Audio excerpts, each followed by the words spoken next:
Saudações, senhoras e senhores. Aqui é Diogo Rafael, do blog católico247.com. É um grande prazer estar aqui.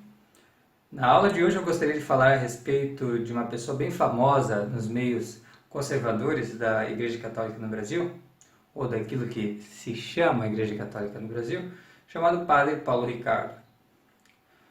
O Padre Paulo Ricardo é uma pessoa muito influente e eu fui informado por um amigo que muitas pessoas estão se deixando convencer pelos argumentos dele em favor do Vaticano II, em particular da Declaração sobre a Liberdade Religiosa e sobre a Igreja, as famosas Dignitatis Humanae e Lumen Gentium. Todos esses documentos contêm erros contra a fé católica e o Padre Paulo Ricardo, com os seus argumentos, ele tenta dizer que este veneno é na realidade uma coisa boa para os católicos, um ótimo negócio, é a melhor forma da gente se portar no mundo de hoje e etc.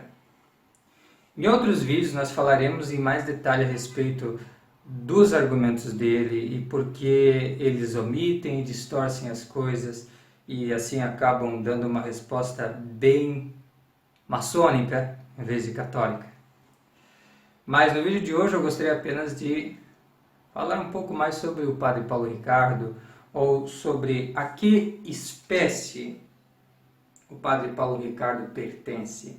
Porque não é somente o Padre Paulo Ricardo, na Igreja Conciliar, que defende esse modo de ver as coisas, esta hermenêutica de continuidade. Não é só ele, mas é muitos outros. E esses são os mais convincentes dentro da Igreja Conciliar, porque eles dão a entender realmente que a Igreja não mudou sua doutrina, que está tudo bem, então você pode ficar tranquilo, você ainda está professando a fé católica, né, mas acomodado às circunstâncias apenas, mas a doutrina é essencialmente a mesma. Isso é absolutamente falso.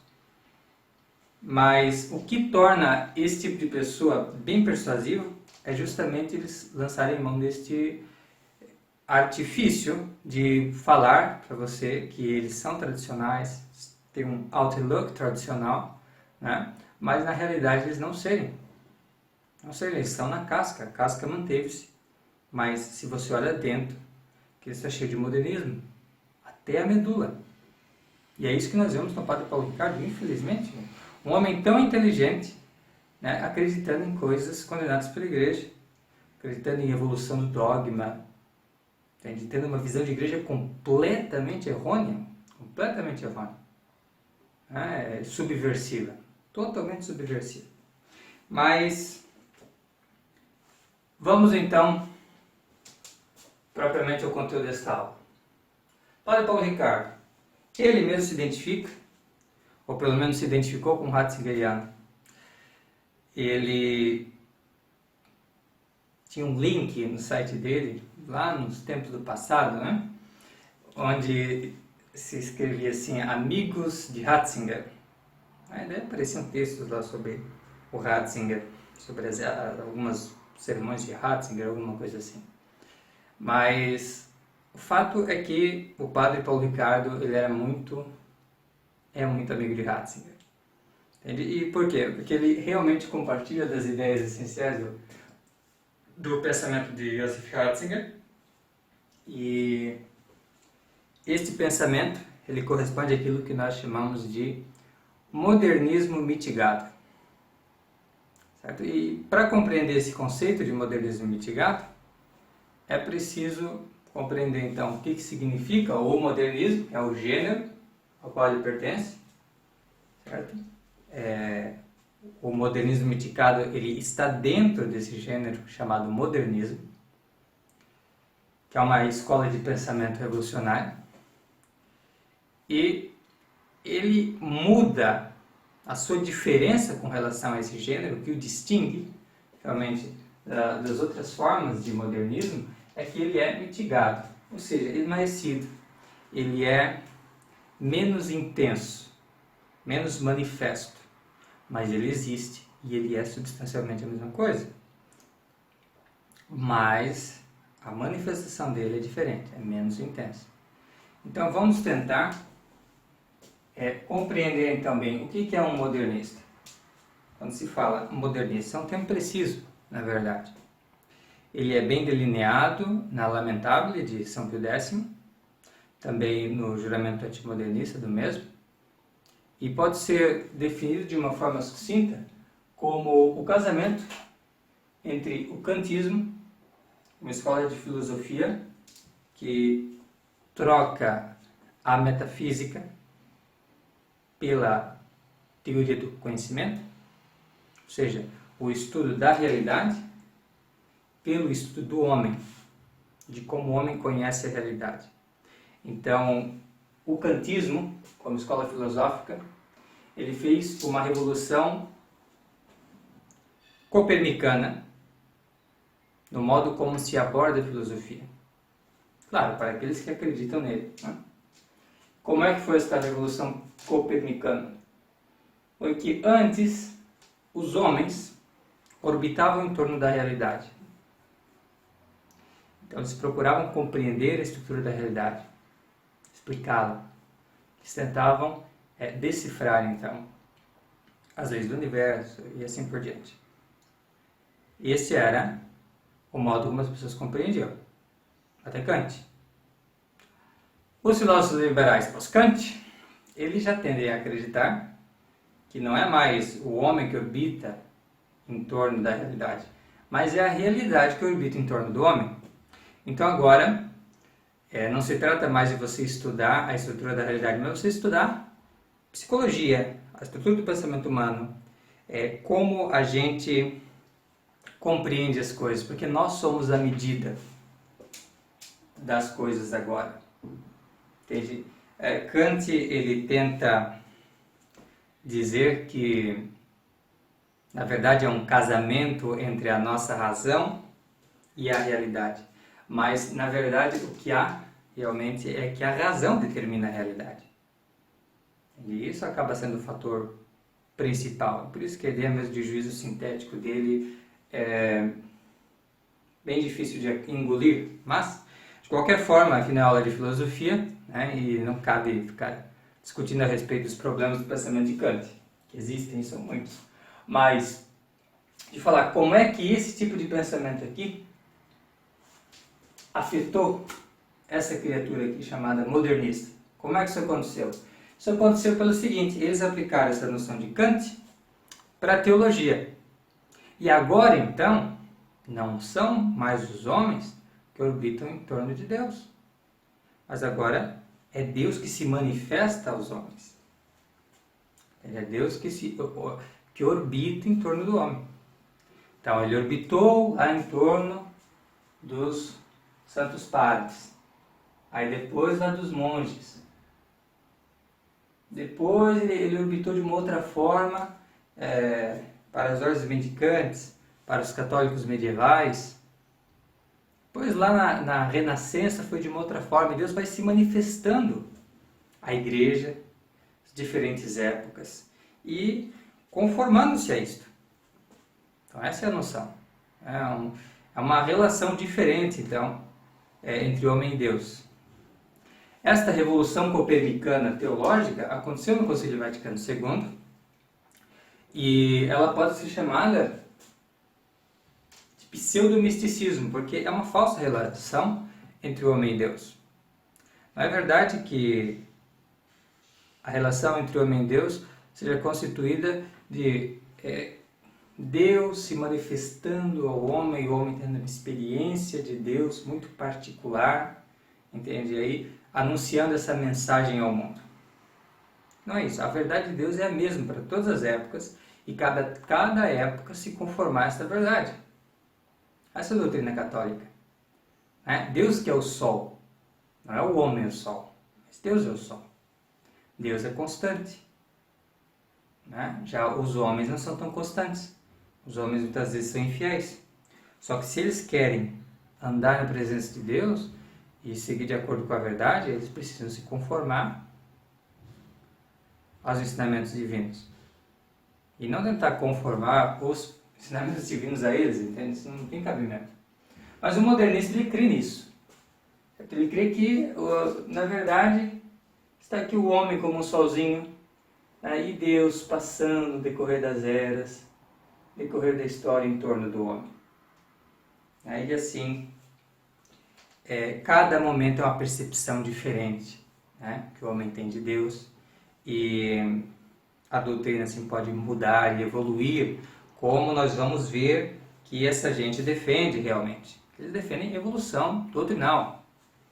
Entende? Mascaram isso como pastoral, mas é doutrinal. E, além do mais, vamos então entender aqui essa diferença. Por que dizemos mitigado? Nós dizemos mitigado porque esse ratzingeriano, ele não é um modernista radical. Ele não é um modernista radical. Ele não é um estilo bergoliano, estilo Francisco, que já na sua aparência você já percebe que ele não é católico. Não. Ele é do estilo que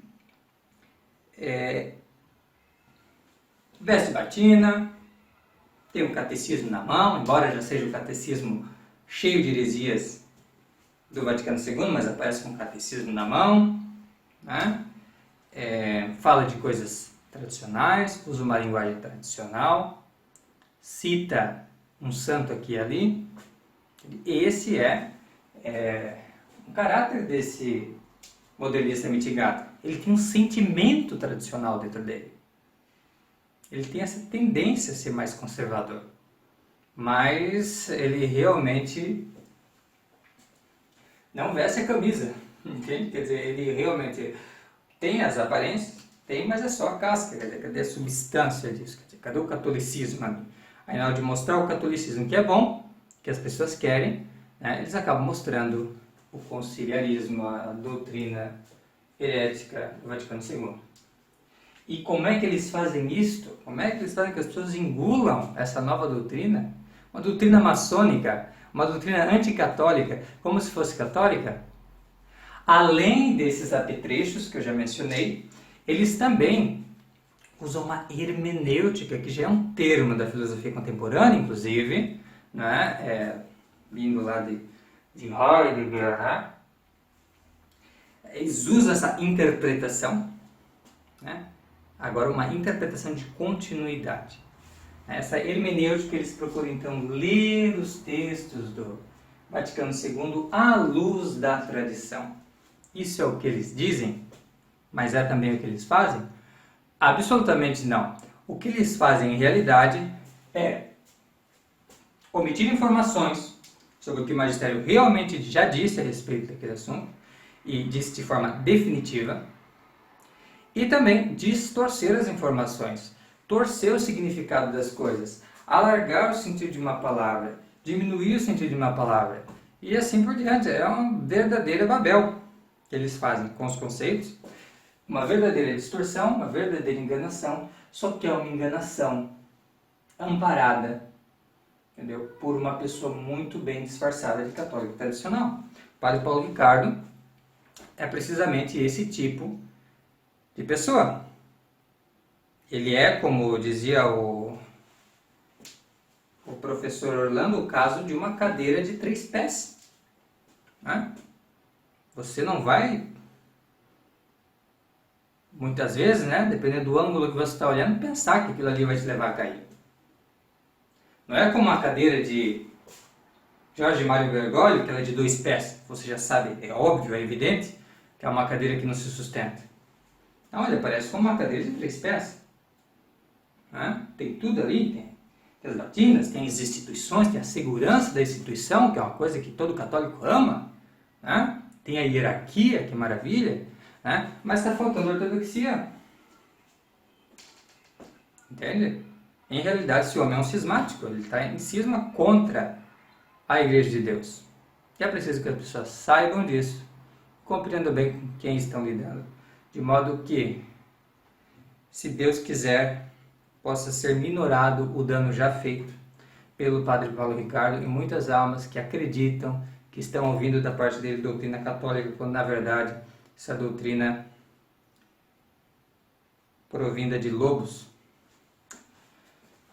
Mas aqui falamos muito a respeito, de certa forma Pode até parecer uma maneira de denegrir a imagem do padre Paulo Ricardo, que não é verdade, porque ele endossa o ratzingerianismo, ele é parte disso e não há como negá-lo, mas além de falar sobre isso, é importante, em primeiro lugar, demonstrar por que isso é verdade, porque o que nós estamos dizendo realmente corresponde aos fatos. E para isso eu trouxe um texto de Joseph Ratzinger, de um manual de teologia deste escritor, chamado Princípios de Teologia Católica.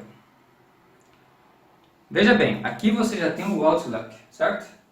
Você tem um manual de teologia, olhe o título, como é bonito, Princípios de Teologia Católica. Então já nos deixa muito contentes, ó, teologia católica, né? Você vê a linguagem que ele vai usar nesse texto, é uma linguagem comedida, equilibrada, sem excesso, tentando ser parcial. Você vai ver tudo isso. Mas isso, meus amigos, não é a realidade, isso é a maquiagem que eles usam. Porque, na verdade, eles já são bem treinados a dissimular as coisas, porque eles viveram abaixo da vigia de bons pastores, entende? E sabem bem como dissimular, como mascarar a sua desobediência. Mas a desobediência deles é feita transparecer quando eles tentam nos convencer do que não é verdade. Quando eles tentam fazer essa hermenêutica à luz da tradição. É importante mencionar uma passagem deste escrito que eu vou colocar aqui embaixo. Não irei fazer a leitura porque é muito longa e o nosso vídeo seria dilatado para além da conta, certo? Mas é um texto importante, é um local clássico, então nos pronunciamentos aí dos conciliares, certo? Porque ele realmente apresenta a Gaudium et Spes, os principais documentos do Vaticano II, como um contrassílabo e como uma reconciliação entre a Igreja e a Revolução Francesa. A reconciliação. Ele fala, dentre outras coisas, que a política de Pio IX ela era unilateral. Por quê? Porque só olhava o lado da Igreja, não olhava o lado dos liberais. Vê que coisa, né? A Igreja devia estar se preocupada com os liberais também, né? E diz muitos outros absurdos, né? Que até afetam a memória do Papa Pio XI e dos esforços da Santa Sé com relação aos Estados Católicos também. É um texto cheio de calúnias, mas que mostra bem o modus operandi desse tipo de gente, certo? O modernista mitigado, ele traz para você um manual de teologia. Veja que maravilha. E olha o título, Princípios de Teologia Católica. Maravilhoso, né? Católica. E a linguagem dele é comedida, parcial. Então parece realmente uma coisa extremamente ortodoxa, extremamente correta. Mas, quando você vai examinar a substância, você vai ver que tem muitas omissões do ensinamento católico, né? Que aquilo ali não é simplesmente um contrassílabos, mas é um contra-magisterium, porque já houve pronunciamentos contrários àquela doutrina que o Vaticano II aceitou, que promoveu como se fosse católica, certo? E também distorce mesmo a ideia de que as circunstâncias mudaram e assim a igreja mudou também e o mundo mudou, o que na verdade não é verdade. A igreja não tinha mudado, o mundo tinha mudado, mas só para pior. Então aquilo que a igreja ensinava antes valia ainda mais para a situação agora, que apenas confirmava aquilo que a igreja já dizia que iria acontecer se as pessoas não se convertessem. Então tudo isso, né, é feita omissão de fatos e documentos e a distorção de conceitos, distorção da realidade, para tentar acomodar, né, a igreja e Deus ao homem moderno, que é o centro agora. A opinião de Joseph Ratzinger, que é o centro agora. Na verdade, o que Joseph Ratzinger e o que esses hereges da nova teologia queriam era impor as suas ideias, entendeu? De uma forma desonesta, contra o ensinamento da igreja. Eles eram rebeldes, eles eram pessoas rebeldes, entende? E eles sabiam que estavam fazendo algo completamente diferente do que lhes era pedido para fazer. Entende? Então eles sabiam que estavam fazendo um jogo desonesto. Eles já estavam fora da igreja, porque eles já não sentiam com a igreja, mas eles sentiam com a teologia liberal. Eles sentiam com as falsas filosofias da época, com Blondel, com Maritain, com Monnier, com Teilhard de Chardin. Lamentável o que essas pessoas fizeram. Pelo amor a uma opinião mundana, uma opinião inclusive falsa, né, para acomodar seus tempos, eles abandonaram a verdadeira fé. E é infelizmente isso que o padre Paulo Ricardo continua fazendo. Continua espalhando essas noções errôneas do Vaticano II, opiniões meramente humanas, como se fosse a doutrina católica. É um ledo engano, e creio que muitas vezes um auto-engano que eles acabam cometendo. E que esse nosso vídeo e que os próximos que vão lidar mais com os argumentos, eles possam servir para deixar isso bem claro. Entende? Que essa ideia não vale a pena, que o modernismo mitigado ele é um mal, ainda maior, porque ele tem aparências de bem, certo? E que não vale a pena realmente para o católico seguir por esse caminho. Certo? Muito obrigado por ter assistido o vídeo, fique com Deus, até a próxima.